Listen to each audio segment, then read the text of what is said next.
মৰমৰ প্ৰিয় ছাত্ৰ ছাত্ৰীসকল, তোমালোক সকলোৰ কাৰণে আহি গ'ল সুখবৰ। কাইলৈ এইচএছ ফাইনেলৰ ৰিজাল্ট দিব তোমালোক সকলোৱে গম পাইছা। কিন্তু সময় কেতিয়া সেইটো গম পোৱা নাই।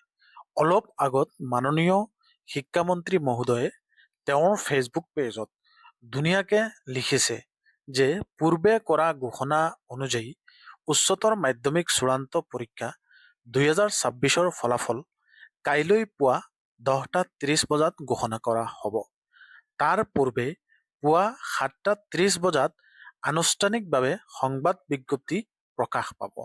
সকলো প্ৰাৰ্থীলৈ আগতীয়াকৈ শুভেচ্ছা জ্ঞাপন কৰিলো বুলি তেওঁ এইটো তেওঁৰ ফেচবুক পেজত লিখিছে। মৰমৰ প্ৰিয় ছাত্ৰ ছাত্ৰীসকল, তোমালোক সকলোৰ কাৰণে আহি গ'ল সুখবৰ। 2026 চনৰ ফলাফল কাইলৈ পুৱা 10:30 বজাত ৱেবছাইটত মুকলি কৰিব।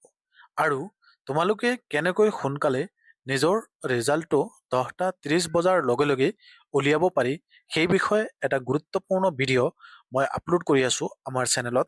সেইটো প্ৰচেছ তোমালোকে কৰি ৰাখিবা, তেতিয়াহ'লে ৰিজাল্টটো সোনকালে চাবলৈ সুবিধা হ'ব। ধন্যবাদ।